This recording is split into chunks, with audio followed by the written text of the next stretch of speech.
अस्सलाम वालेकुम नाज़रीन, आप देख रहे हैं प्रोग्राम मेरा मुस्तकबिल और मैं हूं एजाज़ राही। नाज़रीन, आपने पिछले प्रोग्राम्स में बहुत सारे मुल्कों के साथ साथ बहुत सारी ऑप्शंस को भी देखा कि क्या क्या हो सकता है। यानी आप स्टडीज़ के लिए भी जा सकते हैं, आप इमिग्रेशन के लिए भी जा सकते हैं और आप स्किल्ड इमिग्रेशन के लिए भी जा सकते हैं। आज ख़ास तौर पर बहुत सारे स्टूडेंट्स की फरमाइश पे, उनकी रिक्वेस्ट पे आज हम जिस डेस्टिनेशन की बात करने जा रहे हैं वो इस वक्त ज़ुबान ज़द-ए-आम है। तमाम स्टूडेंट्स चाहते हैं कि वो इस कंट्री में जाएं। क्यों जाना चाहते हैं? शेंजन का हिस्सा है। आप वहाँ जाकर मुख्तलिफ 29 ममालिक में ऑटोमेटिकली जा सकते हैं। आप वहाँ जॉब ढूंढ सकते हैं, आप सैर के लिए जा सकते हैं, आप वहाँ पे पैसे भी सेटलमेंट के लिए ऑप्शंस ढूंढ सकते हैं। वहाँ पे ली गई डिग्री पूरी दुनिया में एक्सेप्टेबल है। उसकी वजह से आपका प्रोफाइल अप होता है और शेंजन में या उसके साथ साथ दूसरे यूरोपियन कंट्रीज़ जो हैं, यूएसए है, कनाडा है, ऑस्ट्रेलिया है या यूके है, वहाँ पे भी आपको इस डिग्री की बुनियाद पर जॉब मिल सकती है। छोटा सा मुल्क है लेकिन इंतहाई महफूज है और बहुत सारी अपॉर्चुनिटी स्टूडेंट्स के लिए मौजूद हैं। जी हाँ, मैं बात कर रहा हूँ लैटविया की। लैटविया के लिए हमें बहुत सारी रिक्वेस्ट आई हैं कि लिथुआनिया और लैटविया पे भी हमें थोड़ी इन्फॉर्मेशन दें। तो लिथुआनिया जो है उसके बारे में हम बाद में बात करेंगे किसी और प्रोग्राम में। आज हम स्पेसिफिकली सिर्फ लैटविया पे बात कर रहे हैं। छोटा सा मुल्क है, खूबसूरत मुल्क है, मौक़े बहुत सारे हैं और सबसे ख़ास बात कि यहाँ पे आपको तालीम हासिल करने के लिए किसी दूसरी लैंग्वेज की ज़रूरत नहीं है। यानी आपको अंग्रेज़ी में ही इंग्लिश टॉट प्रोग्राम्स जो हैं बैचलर्स और मास्टर्स के वो अवेलेबल हैं। मैंने क्यों कहा कि दूसरे मुल्कों की तरह इधर आपको दूसरी लैंग्वेज की ज़रूरत नहीं है? इसलिए कि जर्मनी में जब आप अंडरग्रेड प्रोग्राम के लिए जाते हैं तो आप सिर्फ जर्मन लैंग्वेज में कर सकते हैं। आप नॉर्वे जाते हैं पढ़ने के लिए तो नॉर्वेजियन लैंग्वेज आपको चाहिए। आप रोमानिया में, जो आपने ज़रूर हमारे पिछले प्रोग्राम में सुना होगा कि वहाँ पे इस वक्त जो है वो स्कॉलरशिप्स जो हैं वो अवेलेबल हैं 100%, लेकिन वो भी रोमानियन लैंग्वेज के साथ हैं। गो कि वो लैंग्वेज वो खुद पहले करवाएंगे, उसके लिए वो कोई चार्ज नहीं करते, लेकिन उस लैंग्वेज के सीखने के बाद ही आप डिग्री कर सकते हैं। जबकि लैटविया में आपको किसी दूसरी लैंग्वेज के सीखने की ज़रूरत नहीं है।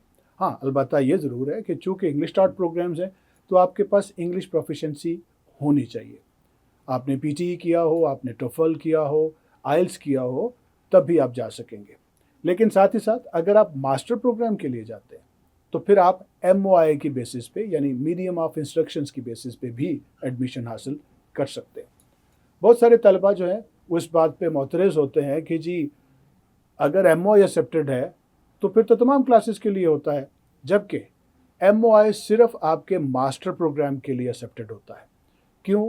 क्योंकि पाकिस्तान में आप 16 साल की जो तालीम आपने हासिल कर रखी है उसकी बेसिस पे ये कंसीडर किया जाता है, ये समझा जाता है और साथ ही साथ जिस यूनिवर्सिटी से आपने पढ़ा है वो एक लेटर इशू करते हैं कि इन्होंने जितनी भी डिग्री हासिल की है 2 साल या 4 साल वाली, उसका जो मीडियम था, जो सिखाने की ज़ुबान थी वो अंग्रेज़ी थी। इसलिए जबकि अंडरग्रेड लेवल पे हमारे ज़्यादातर स्टूडेंट्स जो हैं वो FA की बुनियाद पे अप्लाई करते हैं कि आप बैचलर प्रोग्राम के लिए जा सकें, तो उसमें MOI एक्सेप्ट नहीं होता क्योंकि वो बहुत ही एक इनिशियल लेवल है। इसलिए उसमें भी ज़्यादा आइल्स आपको नहीं चाहिए। आपको 5.5 आइल्स या उसके बराबर पीटीई या टोफल आपने कर रखा हो तो आपका एडमिशन बआसानी हो जाता है। फ़ीस बहुत ही इकोनॉमिकल फ़ीस है। 3,500 यूरो से लेके 5,500 यूरो के दरमियान जो है वो आपकी फ़ीस है उधर, जो कि पाकिस्तानी रुपयों में अगर हम गिनें तो 6 से 7 लाख या 7 लाख, 7.5 लाख के बराबर ये फ़ीस बनती है। पूरे साल की ये फ़ीस है जो आपने पे करनी है। रहने के लिए अखराजात बहुत कम चाहिए, बहुत इकोनॉमिकल है, बहुत ही ईज़ी लिविंग है वहाँ पे, जो आप वहाँ जाके अफोर्ड कर सकते हैं। जी हाँ, काम करने के मतलब पढ़ने के साथ साथ आपको काम करने की इजाज़त है पार्ट टाइम, और जब आपके वीकेंड है, वो छुट्टी है, या आपकी समर ब्रेक आ गई है 5 से 7 दिन, 10 दिन, 3 दिन, जो भी जितनी भी ब्रेक है, उस दौरान आप फुल टाइम जॉब कर सकते हैं। आपको कोई ममानत नहीं है, सिर्फ आपकी स्टडीज़ के दौरान यानी वीकडेज़ में या क्लासेस के दौरान आप सिर्फ 20 घंटे जो है वो काम कर सकते हैं। आज हम क्यों लैटविया पे बात कर रहे हैं? जैसे मैंने पहले बताया कि कुछ स्टूडेंट्स की फरमाइश है। दूसरा, लैटविया एक्चुअली क्लोज़ हो चुका है, लेकिन अभी भी हमारे पास ऑप्शन है कि आप अगर बैचलर्स या मास्टर्स के प्रोग्राम में जाना चाहते हैं, तो we still have some options for you कि बैचलर प्रोग्राम के 3 प्रोग्राम ऐसे हैं बैचलर्स में, जिसमें आपका एडमिशन अभी भी हो सकता है, और मास्टर्स का 1 प्रोग्राम है, जिसमें आप अभी भी एडमिशन ले सकते हैं।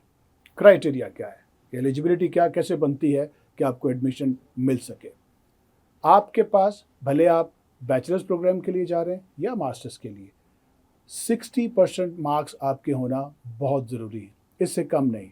बहुत सारे स्टूडेंट कहते हैं जी मेरे 55% हैं तो मेरा हो जाएगा, आप प्लीज़ करें, कोशिश करें।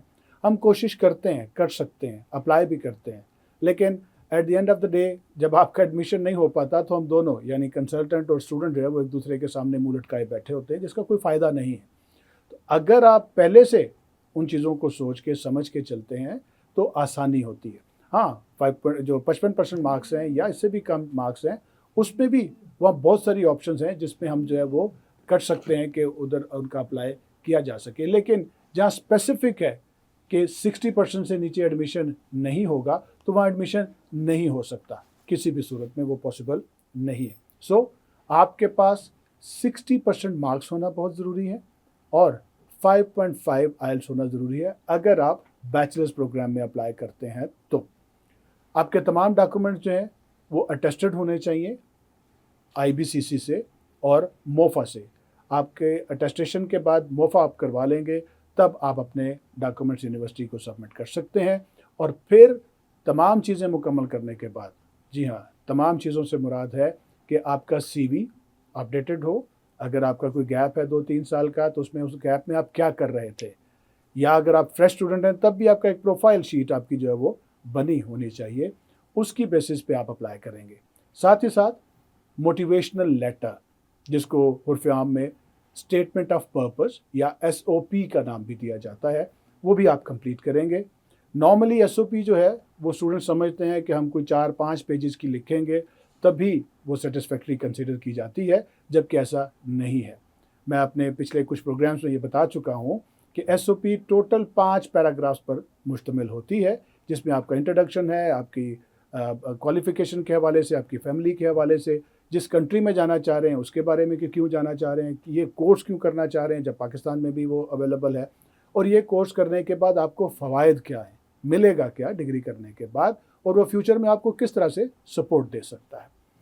एसओपी, सीवी, आपके एजुकेशनल डॉक्यूमेंट्स, 2 रेफरेंस लेटर, जो भी आपका लास्ट इंस्टीट्यूट, कॉलेज, यूनिवर्सिटी जो भी है, वहाँ से आपको 2 रेफरेंस लेटर्स चाहिए कि ये स्टूडेंट हमारे पास पढ़ता रहा है और मैं इसको ये सब्जेक्ट पढ़ाता रहा हूँ। उसे दूसरे लफ्ज़ों में रिकमेंडेशन लेटर भी कहा जाता है, जो आपके प्रीवियस टीचर्स जो हैं, साबका आपके असातिज़ा जो हैं वो लिख के दे सकते हैं। अब आते हैं मास्टर प्रोग्राम की तरफ। उसमें सिर्फ एक फ़र्क है कि आप आइल्स की जगह या इंग्लिश प्रोफिशिएंसी की जगह आप MOI letter, medium of instruction का लेटर, जो आपको यूनिवर्सिटी की तरफ से मिलेगा, वो आप ऐड कर सकते हैं। इसमें गैप का कोई इशू नहीं। मास्टर्स के बाद आपका 4 साल, 5 साल, 6 साल, इवन 10 साल का गैप भी एक्सेप्टेड है, लेकिन वो जस्टिफाइड हो कि इन 10 सालों में आप कर क्या रहे थे, क्या कर चुके हैं, क्या कर रहे थे, किस फील्ड में जॉब कर रहे थे। आपकी वो सीवी में वो सब कुछ मेंशन होना बहुत ज़रूरी है। वो जेडीज़, जो आपकी जॉब डिस्क्रिप्शन है कि आप क्या कर रहे हैं, क्या वो आपकी क्वालिफ़िकेशन से मैच करती है कि नहीं, और अगर नहीं करती तो आप एसओपी में उसको आपने जस्टिफाई करना है कि मैं क्यों, फॉर एग्ज़ाम्पल मैं मार्केटिंग की मेरी डिग्री है, लेकिन इस वक्त मैं काम एचआर में कर रहा हूँ, तो उसकी क्या रीज़न है। गो के बिज़नेस की ये स्ट्रीम है, बिज़नेस की एक शाख है, लेकिन क्यों उसमें कर रहा हूँ। इसी तरह से दूसरे जो ऐसे जॉब्स हैं जो आप कर रहे हैं, उसको आपने जस्टिफाई करना है। अगर हम बात करें बैचलर्स लेवल पे, तो 3 प्रोग्राम हैं। 2 प्रोग्राम हैं बिज़नेस से रेलिवेंट और एक है कंप्यूटिंग से। उसमें आप इजीली, आपका एडमिशन अभी भी हो सकता है। हमारे पास 30 मार्च की डेडलाइन है कि 30 मार्च तक हम अभी अप्लाई कर सकते हैं। वैसे तो मैंने बताया कि लेटवी ऑलरेडी क्लोज़ हो चुका है, लेकिन अभी भी हमारे पास ये ऑप्शन है कि हम इसमें अप्लाई करा सकते हैं। इसी तरह से मास्टर्स लेवल पे भी आपको एक कंप्यूटिंग का प्रोग्राम है, कंप्यूटर साइंस का प्रोग्राम है जो अवेलेबल है, जिसमें आप अभी अप्लाई कर सकते हैं। ये सब कुछ बताने का मकसद उन तमाम स्टूडेंट्स को जो अभी भी चाह रहे हैं कि लैटविया के लिए उनका अप्लाई किया जाए, आप हमें किसी भी वक्त ईमेल कर सकते हैं, व्हाट्सएप मैसेज कर सकते हैं। स्क्रीन पे आप देख रहे हैं हमारा ईमेल एड्रेस है, हमारी वेबसाइट भी है और व्हाट्सएप नंबर भी है। आप उस पे क्यूरी करें, अपने डॉक्यूमेंट भेजें। आपने कोई इन्फॉर्मेशन लेनी है तो किसी भी इन्फॉर्मेशन के अगेंस्ट आपसे कुछ भी चार्ज नहीं किया जाएगा। लेकिन अगर आप प्रोसेस कराना चाहते हैं तो अपने डॉक्यूमेंट ज़रूर हमें साथ में भेजें। मैं और मेरी टीम जो स्पेसिफिकली आपके लिए, आपकी खिदमत के लिए हाज़िर हैं। आपकी एप्लीकेशन को हम प्रोसेस करेंगे। हमारी तमाम वीडियोज़ जो आप देख चुके हैं, हमारी ख़्वाहिश है, रिक्वेस्ट है आपसे कि उनको लाइक करें, शेयर करें और ख़ुसूसी तौर पर सब्सक्राइब करें, ताकि आने वाली तमाम मालूमाती वीडियोज़ जो बाहर जाने के हवाले से है, जो बैरून मुल्क तालीम के हवाले से है, बैरून मुल्क जॉब के हवाले से है, वो तमाम इन्फॉर्मेशन आप तक एकदम से पहुँच सके। अपना बहुत ख्याल रखिएगा। आपसे मुलाकात होगी इंशाअल्लाह अगले प्रोग्राम में। अल्लाह निगहबान।